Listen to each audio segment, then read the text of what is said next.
What's up, everybody? Welcome to Kinda Funny Games Daily for Monday, February 11th, 2019. I'm one of your hosts, Greg Miller, alongside the returning busiest lady in the business, Andrea Renee. What's good, Greg? You know, being back with you, Andrea. You know, we let the kids. It's been too long. The inmates ran the asylum for too long. We're back. You've been gone for what, 2 full weeks? Is that right? Yeah, you haven't been on so. any Kinda Funny content? Too long. Exactly. I know. I'm sorry. I was out of the country. You went somewhere sunny. I've been gone for 1 week. I went somewhere freezing. Very cold.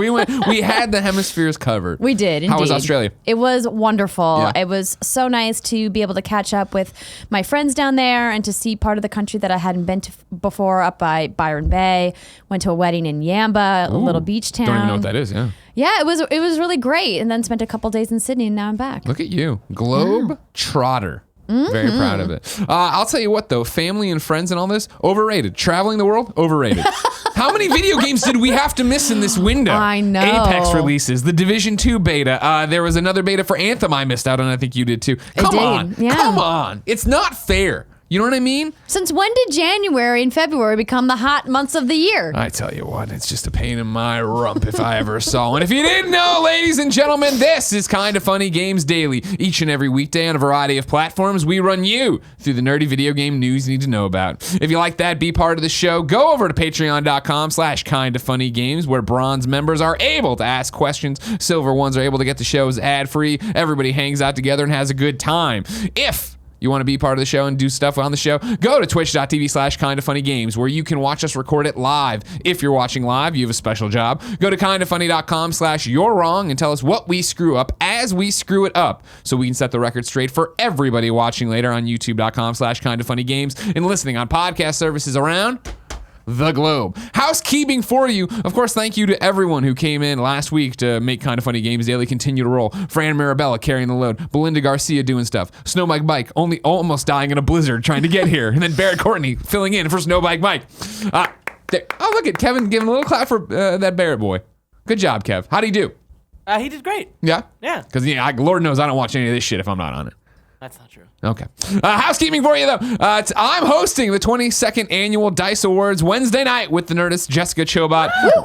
Thank you, everybody. Year 3 in a row. Will this be the time I finally slip up on stage, say something inappropriate, and don't get invited back? Will you literally slip up on stage though? I could use some good physical comedy. Yeah. Last time we did physical comedy, didn't Dan Reicher almost break my ribs? I don't know if I'm up for that. If you want to watch live, it'll be everywhere. IGN.com's got streams. They've got streams. We will, of course, here on Kinda Funny Games, be hosting it on Twitch. It all starts at 8 p.m. Pacific time on Wednesday. It's a late one, 8 I know, p.m. right? Yeah.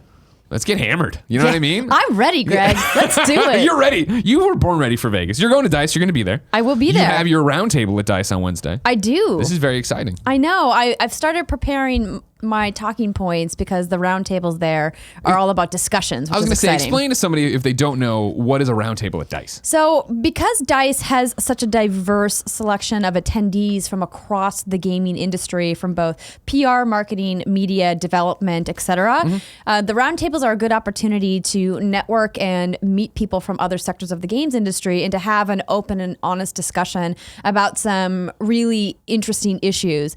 And what I learned about the roundtables is that they're all completely off the record, meaning they're not live streamed. You'll never find a recording of them. And so it allows people to really connect on a real level, knowing that they can be honest with their feelings. And so we can have some really great discussions. Okay, great. I'm excited to see what you tell me, because you are going to wear a wire and report back to me what everybody said. Just making sure I understand. No, just kidding. That's fake. False Don't news. worry. No, fake news? Mark Cerny and Shawn Layden aren't watching this being like, oh, they're also not going to come to my roundtable. You don't know. Cerny might roll through.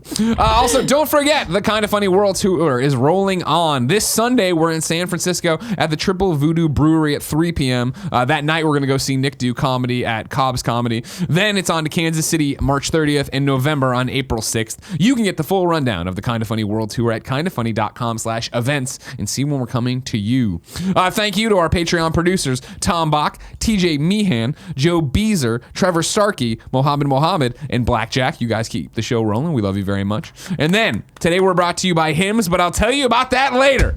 For now, it's been too long, Kevin. Let's begin the show with what is and forever will be the Roper Report. Time for some news. 3 items on the Roper Report. A baker's dozen. I want to talk about this rumor, Andrea Renee, that Okay. there are major Activision layoffs inbound. We're starting at Bloomberg, where Christopher Palmeri says, basically what I just said. A painful stretch for the video game industry isn't over. Activision Blizzard Incorporated plans to announce job cuts Tuesday in the face of slowing sales, according to people familiar with the matter, bringing fresh upheaval after spotty results roiled stocks this week.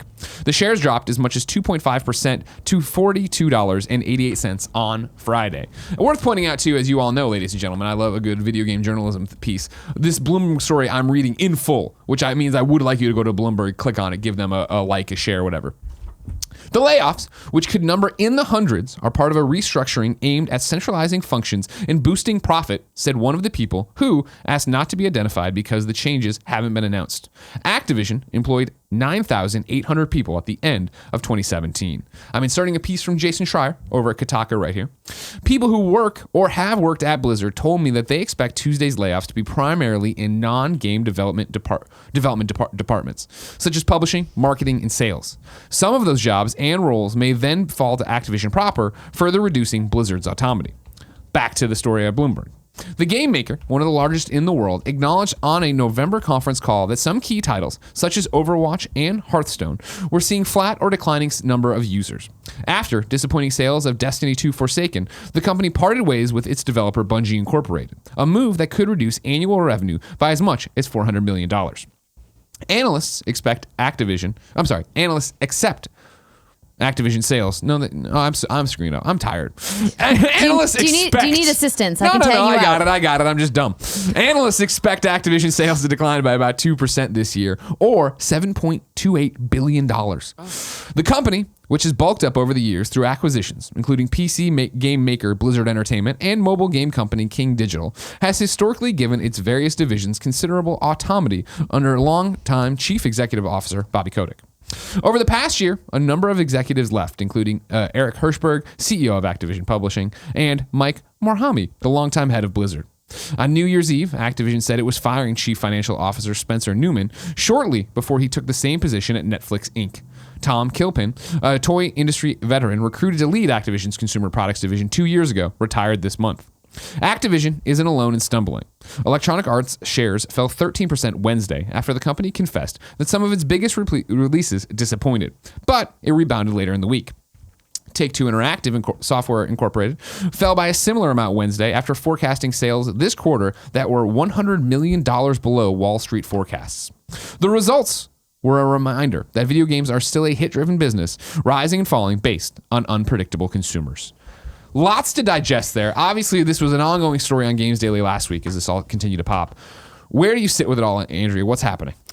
It's interesting to break down exactly what the numbers mean in the context of the larger scope of where the health of the industry is at. I had some discussions with people on Twitter about this after the news of this layoff broke. Sure. And people were like, oh, where's the games industry at? Is it in decline? And this was one of the things that 3 weeks ago, we had a Pactor story where Pactor was predicting that, hey, like there's going to be a big decline that we might see for the first time in X number of years, kindoffunny.com/you're sales for video games decline, which would be not unheard of, but hey, this is something to pay attention to. Well, after the gargantuan year that was 2018, it's going to be difficult to climb from there, right? I think, when you have a leader like Fortnite really pushing the overall revenue to its peak levels, growing, what the story that we did from the NPD numbers when we called Matt on the phone, like what was that, an 18% growth over 2017?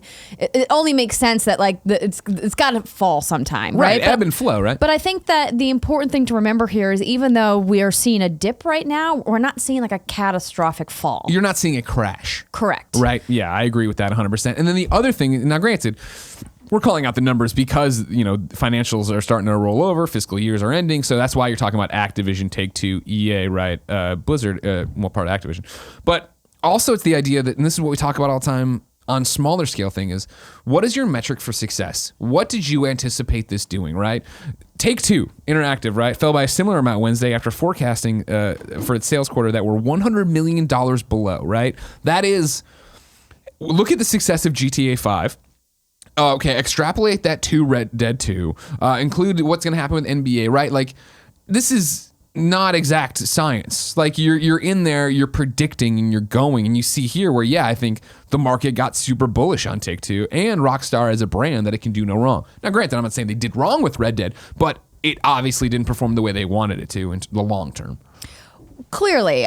I think it's also interesting to note that these companies all had really big hits over the last couple of years, but it still wasn't enough. And I think it comes back to, how do the financial officers at each of these individual companies make these forecasts? Like, at what point do they go, maybe we've over forecasted?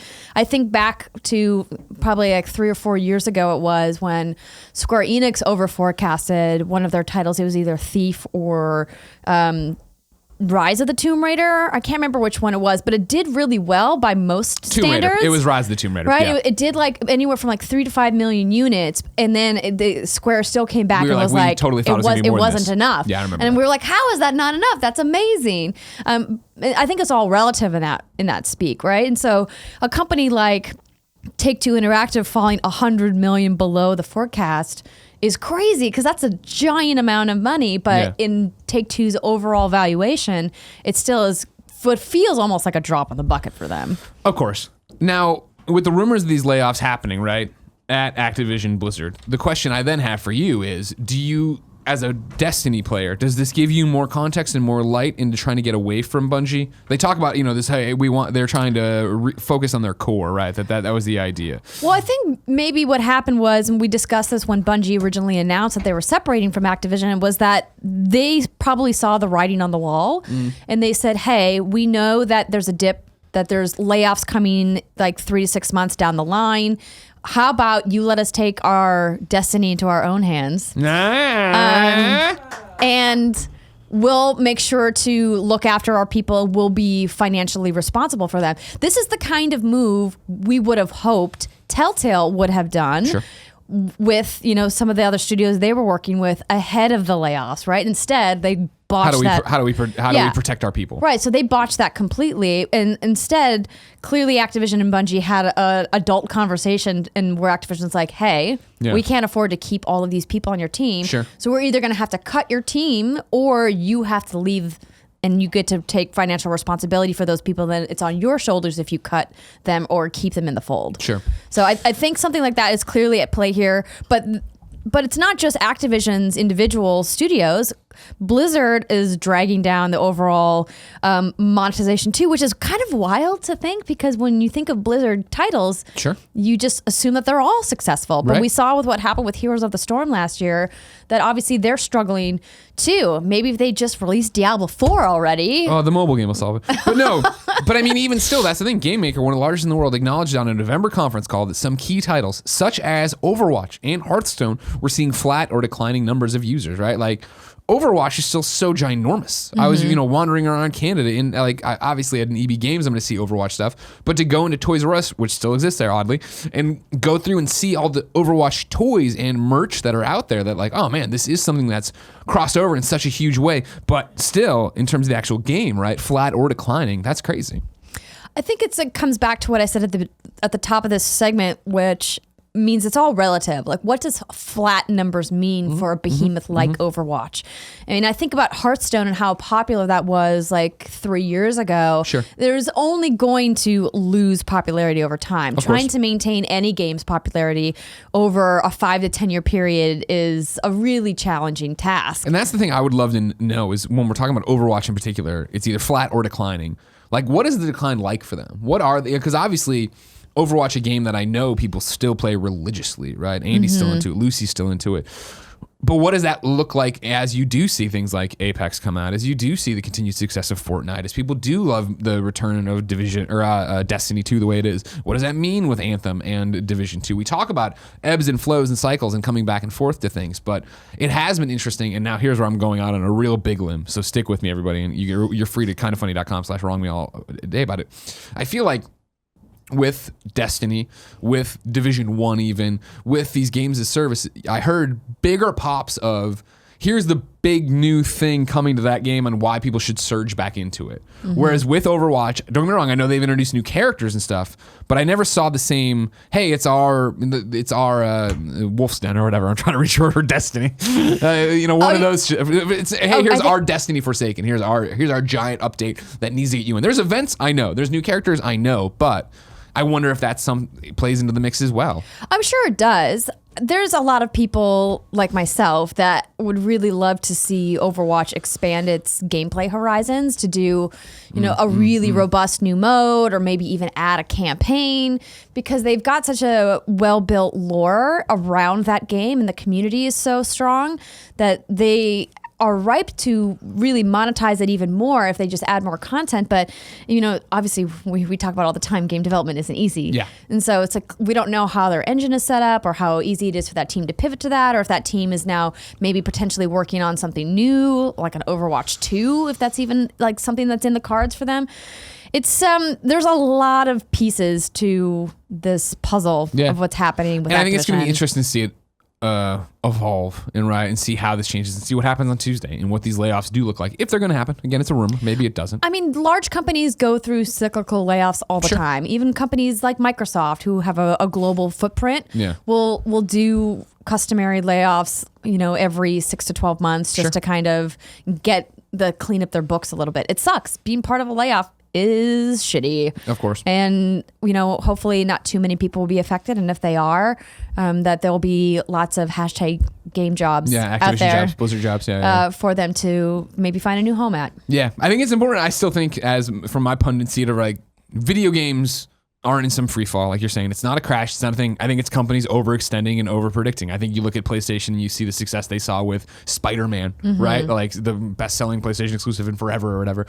Like, I think those are the stories, right? The independent game scene continuing to crush. What's happening with the Switch and the way that's selling, even though, again, Nintendo too bullish on how many units they were going to move. Well, Activision was, at the top of the food chain for a very long time. I mean, Call of Duty was the #1 game and continues to be a top seller and has been for several years. It was going to come to an end at some point. I think, honestly, if you want to go back further enough in the timeline, you can go back to, 2008, 9, when Activision said, we're going to pass on this Ghostbusters IP we picked up because it's not annualizable. And then Atari got it, and we saw how that worked out for them. And that's the big problem here with where Activision went wrong. Why didn't you keep more Ghostbusters games coming, Activision? There was just a couple quick "you're wrong" I saw about him in that here. story. Yeah. Lord of Pwn tosses one out here. Greg mispronounced Morhami's name as well. I'm saying it wrong again on purpose. Like Morheim, it's Morheim, like mime. And then when reading the article, this is from Brando. When reading the article about Activision, you said Tom Kilpin. His name is actually Tim Kilpin. Thank you very much. That's what we're all about with You're Wrong. Number 2 on the Roper Report, Shawn Layden's talking a little bit about E3. Over at CNET, Ian Sherr has a giant interview with Shawn Layden, of course, the head over there at PlayStation, and a whole bunch of interesting little tidbits in it, but I thought, in particular, him talking about E3 was interesting. Ian says, you're not the first big company to bow out of the big E3 video game show in June, but I'm curious why you chose this year to drop out. Shawn responds, when we decided to take video games out of CES back in 1995 during the PlayStation 1 era, E3 served two constituencies, nice word, retailers and journalists. Retailers would come in. You'd see a guy come in and he'd say, I'm from Sears and I handle Hot Wheels, Barbie, VHS, and video games. So what are you about? There was this huge educational component. Then you had journalists who had magazines and lead time and jockeying for position on the cover. And there was no internet to speak of. So a trade show at that time of year for the nascent industry was exactly what we needed to do. That's how you can tell he's smarter than me. He's just dropping words and you're like, what the hell are you talking about? Sony used to be one of the biggest fixtures at the annual E3 video game show each June. Now, we have an event in February called Destination PlayStation, where we bring all the retailers and third-party partners to come hear the story for the year. They're making purchasing decisions in February. June now is just too late to have a Christmas holiday discussion with retailers. Interestingly, this is now we have an event. Destination PlayStation. It's been around for a long time. Forever. But if he's talking about pulling out of CES in 1995, I guess. Good point. Yeah, okay. So retail has already dropped off. And journalists now, with the internet and the fact that 24/7 there is game news, it's lost its impact around that. So the trade show became a trade show without a lot of trade activity. The world has changed, but E3 hasn't necessarily changed with it. And our decision to do fewer games, bigger games, over longer periods of time, we got to the point where June of 2019 was not a time for us to have a new thing to say. And we feel like if we ring the bell and people show up here in force, people have expectation. Oh, they're going to tell us something. We are progressing the conversation about how do we transform E3 to be more relevant. Can E3 transition more into a fan festival of gaming where we don't gather there to drop the new bomb? Can't it just be a celebration of games and have panels where we bring game developers closer to fans? Then like PAX. Ian chimes back in, almost like Comic-Con. He goes, yes, that's probably the trajectory it needs to go to maintain relevance. Lots of bombs in there, Andrea. How do you feel? I mean, my gut reaction is this is a bad take, Shawn. I think he brings up a very valid point, which we didn't talk about when PlayStation announced that they were withdrawing from E3, was Destination PlayStation. And Sure. the reason why we don't talk about it is because they don't invite people like us there. It's retailer focused. Yes. And it's that thing, I think, honestly, for the most part, what goes on there is pretty quiet. Though I always think about the Destination PlayStation that really shook the PlayStation world, right? Because I'm old, was when they announced they were doubling back down on the PSP. That is where they were like, hey, guess what? We have a Motorstorm coming, a Little Big Planet coming, an Assassin's Creed coming, and everybody's like, what the fuck? Really? They thought this thing was dead. That was like the biggest Destination PlayStation news I recall. Now, granted, I'm talking about from my career covering PlayStation, and that being, hey, this platform's dead. All of a sudden, there's all this stuff. Well, everything that happens at DPS is behind closed doors. They're all private marketing meetings where they're talking, like Shawn said here, about holiday retail discussions about which games they want to focus on, et cetera, et cetera. And that's when those retail discussions happen. Yeah. But I think the relevancy of E3 is that it allows the teams to have those retail discussions and to also have the media beats at the same time. So they're not having to have two separate shows. Sure. And so they can bring the builds and the teams and all of the developers to the same place. And then on one day, do your business meetings, and on the next day, do your press meetings. And that was always the benefit of E3 for studios. And it's interesting that he instead would like to break it out and keep Destination PlayStation its siloed marketing retail discussions, and then they're clearly going to do something else for press. Or maybe what they're saying is we don't need to do one big press event anymore. Maybe we don't ever see the return of PlayStation experience. And that's the craziest part. Because Right? what he's pitching, why can't it just be panels? And I'm like, that's PlayStation. That's PSX. Just go to Yeah, PSX. exactly. I mean, there's just so many other places that already exist for those fan and panel experiences, Yeah. that community of gamers coming together to celebrate games, that maybe what they're saying is PlayStation doesn't need to spend the money to put on something at E3 anymore when they can instead have a presence at PAX or have a presence at Comic-Con. Right. You know? I mean, and that'll be interesting to see if they double that. Because, like, you know, for a while, PlayStation dropped out of Comic-Con. And then they came back and they'll do, like, an offsite here or there. But, like, how are they in this new world of not doing an E3 and not having beats going to, or not having that one big beat of E3 in June, right? How are they going to grapple with that, change that, make it the way they want it? And I think right now you're actually seeing an interesting way, right? Of like, rather than hold the information for E3, for a big event, why not trickle it out and give games moments? Right now, the big moment going around the internet, right, are these wedding invitations that got sent out for Days Gone. I don't know if you've seen these. It's inviting press and influencers over to go see the Sarah and Deacon wedding. And what it's advertising is that on February 13th, there's going to be something happening with Days Gone, right? Like there's a whole website to go to and all these different things. And you can go there and expect new news. By the way, Kevin, whenever somebody gets here with the key, can they check the mailbox and see if we got one? Thank you. But that's a interesting way to do it, right? Of like, all right, cool. Now Days Gone is getting a beat. And now that they're sending, like, I just went to, Sony Ben's Twitter while we're doing this. The first tweet they have up there is a retweet from Dornbush, who's got the photos of his invitation on the thing. And then underneath that is the PlayStation retweet of, hey, here's what's happening on, 2 p.m. GMT, February 13th. You can go see this new stuff about what's going on with Days Gone. I think that kind of marketing is very interesting. Don't wave. Don't encourage them. Now you're bringing. Oh God! You know they want to come and say hi. Ladies and gentlemen, we have 2 interns we in the have office some today. Special guests, everybody. There's. Thank you. If you are listening to the show, Mr. Nolan North and Troy Baker have just crashed the studio. So sorry, guys. We'll be with you in just a minute. You guys doing a little show here? Oh, that's cute. Yeah. Are these It's live, low? you know. These are plugged in? Yeah, they are. Live. So anyway, the chairs I would change. So wait, is retro replay buying kind of funny, or is kind of funny buying retro replay? We're not at liberty to discuss that for... Do you have the app that can measure the distance? Because that's what we need. Now, what would it look like with another good host? We'll see you guys later. You can trash Greg all you want, but I take pride in my work. Another good host. There's one that implies one of us is a good How host. would I look with pretty hair like gorgeous? I think. Oh, yeah. First off, you have pretty hair. All right, period. Let's not get away from ourselves. You right? both have really nice hair. Good to see you. Good to see you. That's so good to see you guys. We'll see you. Of course, we have a retro replay invasion today. They're doing all sorts of stuff. They're doing a debatable. Don't hit your head on the lights I don't know there. if I'm saying whatever else they're doing. This. Yeah. Found this. Yeah. Oh yeah. My favorite new cup. I don't know if you get a shot of that. They can see it. He is holding the It's Christopher Walken the old mug. Christopher Walken, Nick Scurvy. Now they're harassing Here's the great Kevin. thing. If you take one sip out of it. Wow. That's a hot cup of Joe, right? Tasty. It's like I knew what I was doing when I invited the Gremlins in. Yeah. It's just what else are they going to get up to today? What else are they? And it was just as glorious as I envisioned it would be. Yeah, no problem. But to put a pin in this conversation, Sure. I just want to bring it back to the thing that I said when PlayStation originally announced that they were withdrawing from E3. Sure.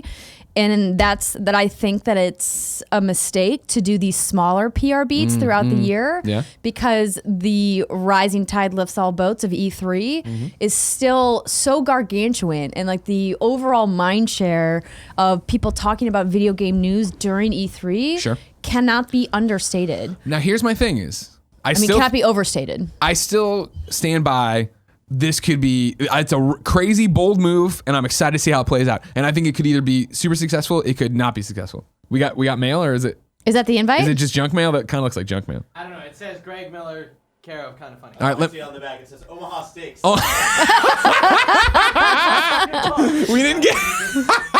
Did we get the wedding? No, we got an Omaha Steaks mailer. All right, good enough. I mean, now I want I'm burgers. interested to see how it plays out either way, if it's good or bad or how it works. But what's the most interesting thing, right, is that Shawn's having this honest conversation of like, he thinks PlayStation thinks E3 needs to change, right? And we're literally coming off a story where it is, hey, these other 3 major publishers fell short of their fiscal goals, right? And is that, and I'm not saying this is the solution, but is it that they're not being forward thinking enough? They're not being bold enough? They're not seeing the changes that are coming in the industry and they need to do stuff? I don't know. But I think it's an interesting way to then have the next story be like, no, here's why we're marching to our own drum. I mean, it certainly is a gut punch to the ESA to say that they're not maintaining relevancy when they've had really strong attendance numbers. Like, it feels like he's intentionally trying to pick a fight with the ESA. Like, I don't know what's happening there. I agree. It'll be interesting how it all plays out. Yes. I have a question, though, about E3 for you, Andrew, and me, I guess. Kevin, if you want to chime in, you're welcome to. Over at patreon.com/kindoffunnygames, Ramy wrote in with a question and says, Happy Monday, Greg and Andrea.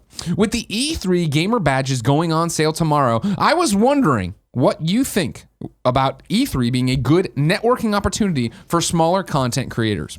Are people too busy to mingle, or is there some value there for the average Joe who doesn't have an industry badge and probably won't be invited to the exclusive press parties either? Thanks for keeping me informed and making my commutes more enjoyable each day. My tape got hot there. I absolutely think that there is a lot of worthwhile opportunities to do some networking and to, more importantly, build your resume, build your reel or your writing portfolio by attending E3 with a gamer pass. Yeah. Now, you're not going to get the same access as press, clearly, but what you can do is pick a couple games that you think that you could really speak to or write about, and go and preview those games so that you can then start to build your portfolio of work. Because you and I get this question all the time: how do I do what you do? It's one of the most common questions that we get, and the thing I always echo to people is you have to just start working. And going to E3 is a fantastic way. My very first job in the video games business was going to E3 for the first time.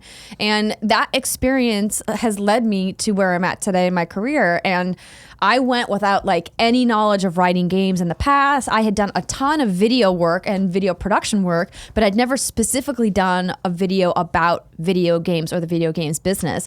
And so for that alone, and to be able to say I reported from E3, even if you're buying your own pass in, is invaluable. And the conversations that you'll have with people while you're waiting in line, while you're getting dinner, whether you're out getting drinks or whether you're just in your hotel lobby bar, like those kinds of opportunities, you'll never know what you missed if you don't go.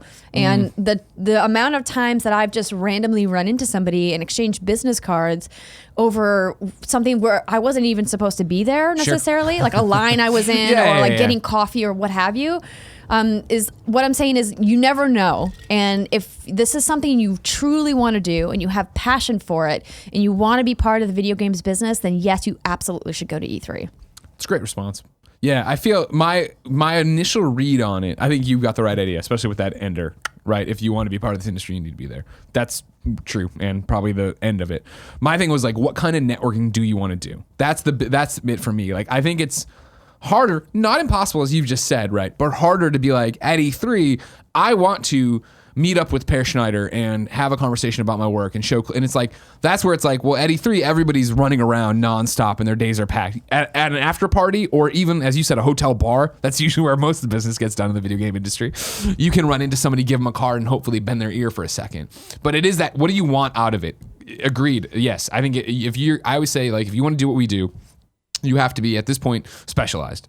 Everyone does everything, and that's why it's hard to be like, hey, we're our own site, we're small and independent, and we cover everything. Well, there's already an IGN, there's already a GameSpot, and you can't cover everything. It's impossible now. So like what you said, a gamer pass, you're not going to get to jump lines, right? So you need to be committed to, I am the zombie guy, right? So I'm going to go there and see whatever. I was going to say Days Gone, but no, I'm not going to be there. It'll be out by then. It'll be out there too. Last of Us, not going to be there, right? Like, you need to have that idea set though of like, I do MMORPGs, or I only do RTS games, or I only cover esports. So I'm going to go whatever to E3. Your beat is. And like, as you've seen with Kind of Funny videos, right? Like, our E3 YouTube content outperforms all of our normal gaming content because people are hyped for E3 and do want to devour information. So yes, if you are the MMORPG guy or girl, go there and get it done and make that clip and have that thing. But I also don't think it's, if you're looking to network more in terms of like, man, I want to meet other people on my level. I want to meet other small content creators. I want to meet other small publishers and developers and stuff like that. That's where I think PAXs come in and play such an important role, because PAX is, everyone there wants to network. You go to Indie Mega Booth and you talk to them and then you do something with their game. They're so excited for a press beat to have some kind of clip to show off that, hey, somebody likes our game or do whatever. That's if you only have it in your budget to go to one show in 2019, PAX West is the show to go to, I would say, or PAX East if you're on the East Coast, because those shows are about the same size. Now, I believe PAX East is actually technically bigger as far as attendance goes. Gotcha. But we generally see a few more games with more to play at PAX West just because it's right ahead of the holiday season. So good luck to you in your search, and just keep going. Be passionate. Keep on trucking, as they say, right, Kev? Yeah. They still say that? All right, great. Yeah, they do. Final story of the day, number 3, comes from GameSpot, where Jordan Ramy says Activision is offering Guitar Hero Live refunds. Activision has announced that it is offering a refund for any customers who purchased Guitar Hero Live after December 2017. You only qualify for a refund if you bought Guitar Hero Live in the US. There hasn't been a specific statement regarding why Activision is offering the refund, just a blog post detailing how you can secure one. To qualify for the refund, you must have purchased Guitar Hero Live between December 1st, 2017 and January 1st, 2019. Activision will need confirmation of the purchase, such as a receipt or credit card statement as well. If you fit these qualifications, then submit a claim form before May 1st, and you will be refunded your money. You can still submit the form if you have no confirmation of purchase, but then your refund isn't guaranteed. Releasing in October 2015, Guitar Hero Live introduced a new mode to the music game franchise called Guitar Hero TV. In this mode, you'd play songs from the first-person perspective of the band's lead guitarist. Hitting your notes perfectly would earn you cheers from the crowd, while messing up one or too many of them would cause them to boo you off the stage. It's also the majority of Guitar Hero Live. The base game features 23 songs, while Guitar Hero Live TV includes over 200. Guitar Hero TV includes over 200. That all changed on December 1st, 2018. Perhaps, not so coincidentally, a year after the cutoff date for Activision's refund, when Guitar Hero TV servers shut down, removing almost every single song from the game. Yikes.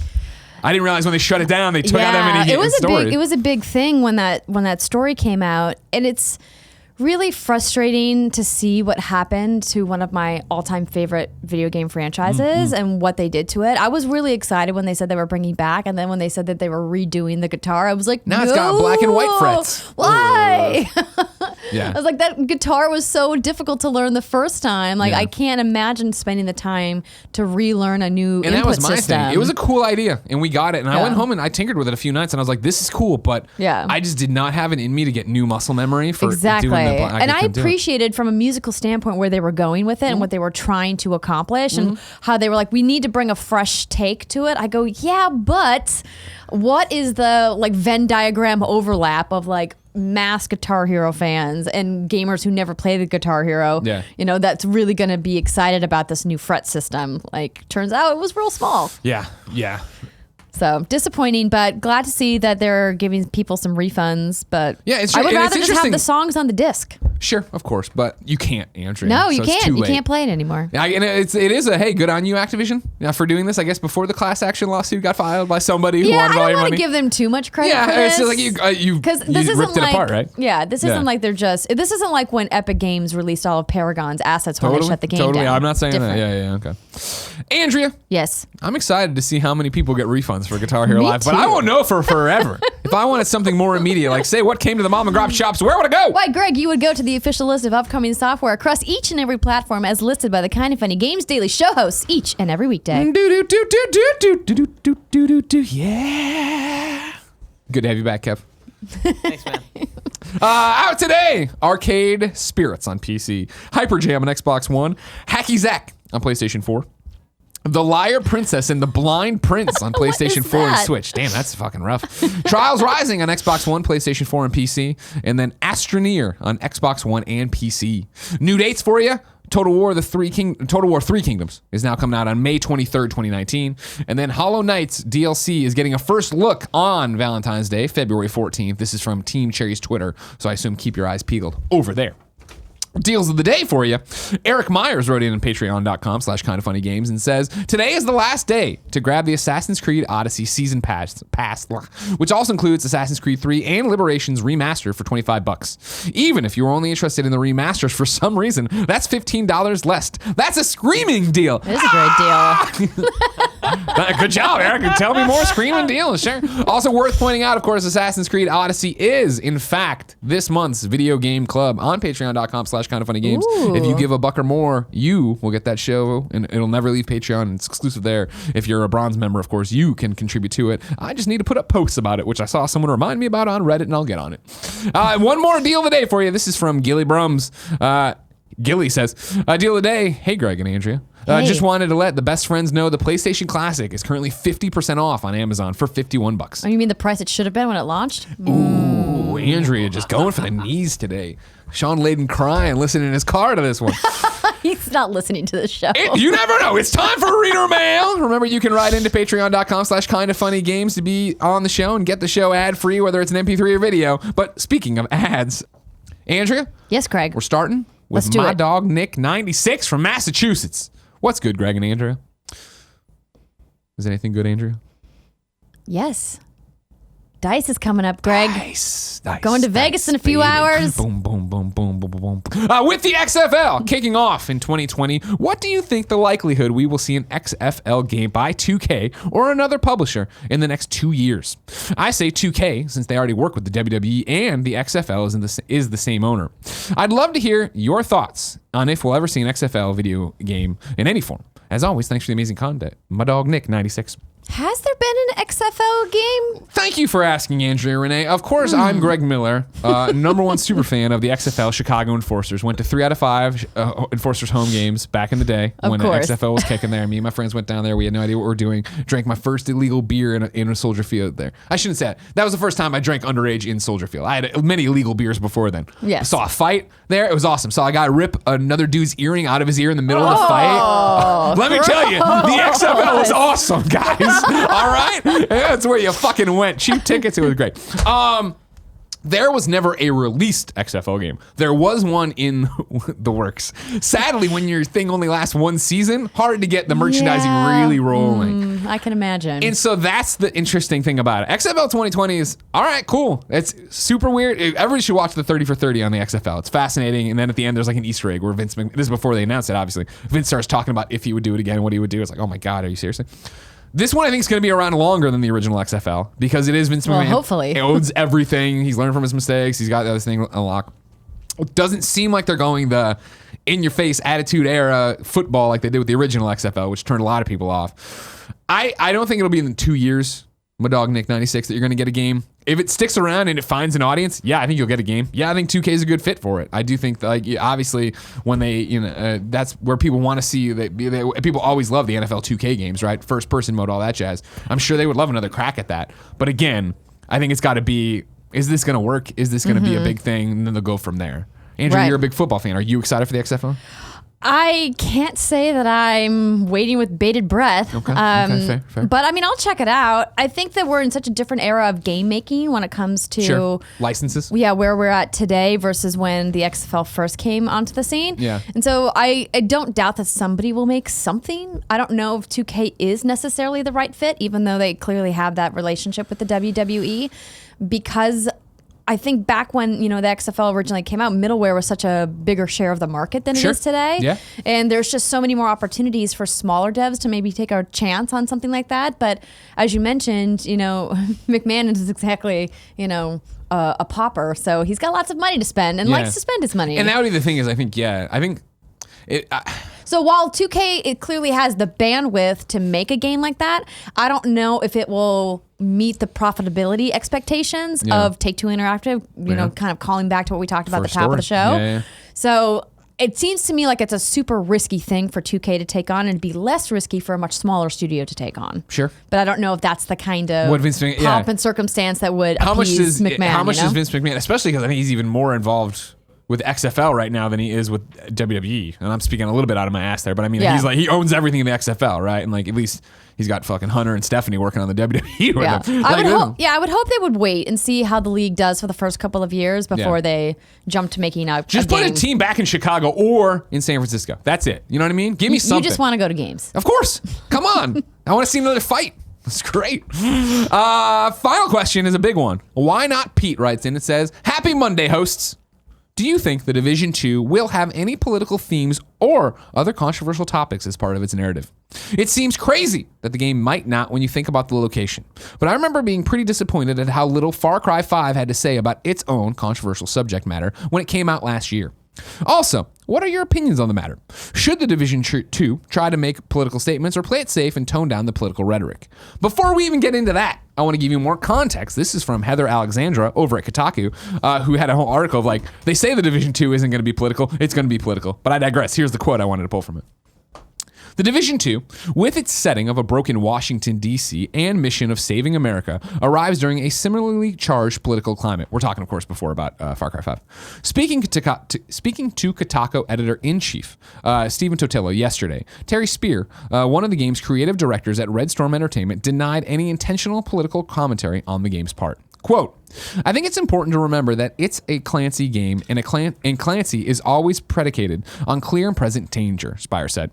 "Not the specific book, but just that premise. Once you're past that and step into the fiction of, okay, now what are we pretending?" Yeah, I said that right. "Green poison is what we are pretending. So the goal isn't to make a political statement. It's not to reflect on any of the things that are happening in the current world, in the live world. It's truly, you are here to rebuild," end quote. Speaking with Charlie Hall of Polygon, Spear reiterated the game's absence of political ambitions. Quote, "It's not a political statement," he said. "No, we are absolutely here to explore a new city." So, is that like the shortest question ever? Or for me, so it's like, no, it's not. They're not going to make a political statement then. Right. But I don't know. The problem when you talk political statements and politics in this way is, are we talking about big P politics or little P politics? And what are we talking? I don't expect And I definitely think that's where Spire's coming from. That I'm going to be running around and like, it all went to hell when Trump or Obama or Clinton, you know, like that's when it all started. This thing. No, we're dealing with the repercussions of the dollar flu. I, in a way, stick with me, don't even think it makes sense to have political statements about what's happening in our world right now, considering this world now exists in an alternate timeline that split off 4 years ago. You know what I mean? Like, they're dealing with their own shit. I do think there's going to be reflections in the different groups you're dealing with in terms of like the whole deal here, right, is like you're the division, you're trying to take back America from this weird sectioned up group they have. It's kind of like Gotham City No Man's Land, right? Where I do think we're going to run into people who are, hey, there's this group over here that believes their way is right and that they, you know, I don't know, their race is right. And they won't be that on the nose about it, right? But like, it's our way or the highway, and we're going to kill everybody else who gets in our fucking way. And there's going to be these people over here who are, I forget some of the names they're already using for the things. I think, not True Sons, but like. Oh, the factions? Yeah, there's like something like, not True Sons, but like Founding Fathers business. Like, there's clearly these factions that are going to have, this faction believes in this thing, and this faction believes in that thing, and there'll be ways to play off and run around and do all of that. But yeah, I think that it'll be interesting to see how much if they lean into it, but I would expect them, I don't think you're going to run into a group that is like, we are the white supremacist group, and we believe that America has been reborn, it needs to just be white people. I think, again, like that would be not what they want to do with this game, not the statement they want to make. Too polarizing. Yeah. Ubisoft is a global company. At the beginning of each of their games, they have a statement about their staff being multicultural, of many different faiths, of many different beliefs, religions, genders, etc. Yeah. And they clearly want to make sure that if they're going to make a statement in a game, that it can accurately reflect the policies and the beliefs of the studio at large. And so because of that, they don't tend to make statements, right? They want to make sure that the game is approachable to people from all different countries around the world, because their goal at the end of the day is to make a piece of art that will sell lots of copies. Right. Exactly. So while we have obviously acknowledged that this game is going to be set in Washington, D.C., and there are specific missions around the United States government, like stealing back the Constitution or the Declaration of Independence, which will be really nice for Americans as a callback. I mean, there's still going to be people from all over the world that are going to play the Division 2 that probably don't care about American politics at all. Yeah. And so it wouldn't make sense for them to specifically reference something that's happening here in the United States. Yeah. When, there's people in the UK. And I think even still, like, to why not Pete's thing, or like he was disappointed how little Far Cry 5 touched on certain things, right?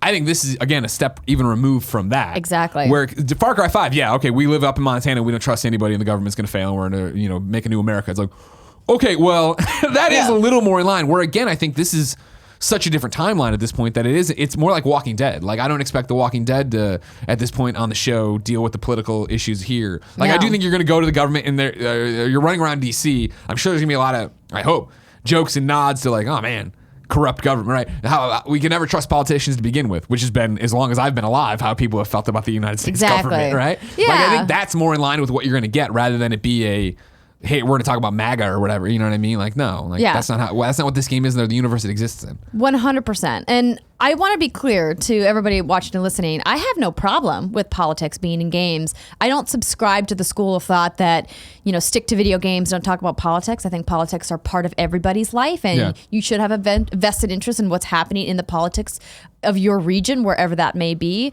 But I agree that it just doesn't fit here, and there's no need to shoehorn something in just for the sake of having it in. Now, what I want to do is call out one thing. The nanobiologist, and you're wrong, shouts this out. The factions in Division 2 are True Sons, I was right, a group of paramilitary warlords; Hyenas, a loosely organized gang of opportunistic raiders that prey on struggling civilian encampments through violence and intimidation; Outcasts, bitter survivors of a forced quarantine bent on revenge against those who brutally imprisoned them; and then Black Tusks, a secretive private military organization that operates on an unknown agenda. So they're like Blackwater. Exactly. And see, you jumped to that right away, and I think that's also something interesting from Heather's piece on Kotaku. Her final thing is like, basically games are art, and so we're all going to come with our own lenses and project things onto these. I think another thing Ubisoft's doing is, sure, none of those groups are like, well, any race power. They're very much like, this is what they are, and then you're going to play that game, and they're your enemies, obviously, so you're going to project, I think, more of those thoughts, stereotypes, whatever, ideas onto them to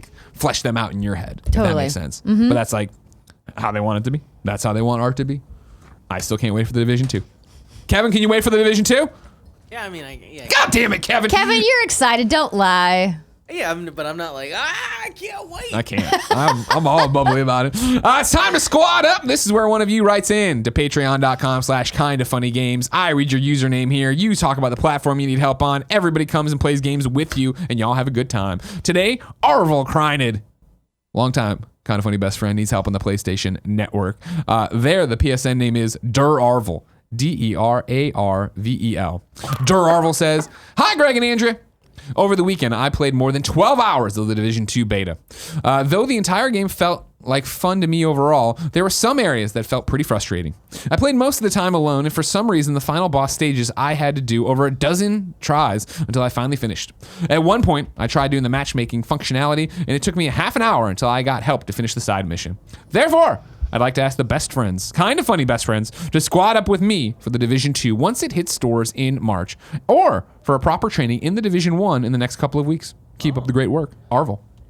I can swear to you, everybody, Arvel's a great dude. Hit him up. Arvel, PSN, Derarvel. Andrew? Yes. It's time to find out what we got wrong. We ask people watching live on twitch.tv/kindafunnygames to go to kindafunny.com/you're wrong and keep us honest on things we screw up as we screw them up. We already talked about everything I screwed up in that first article. Nanobiologist has a couple in here. A missed new release date. Assassin's Creed Odyssey, The Lost Tales of Greece DLC. A Brother's Seduction will be released tomorrow for free to all Assassin's Creed owners. Interesting. Didn't see that. The Trials Rising one is a clarification. Yeah. It's the beta that is happening. You were correct. Greg is wrong. That yes, the actual release date for the game is not until February 26th, but the beta is happening. Call. There you go.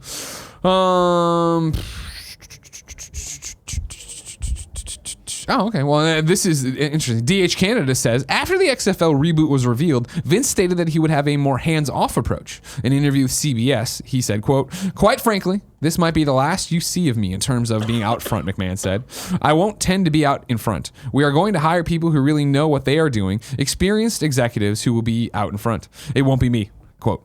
In terms of the WWE roles, he said, quote, "It won't affect that at all. Yes, my role will remain the same. I'll continue to be the CEO and chairman of the board in WWE." Oh, interesting. Thank you very much.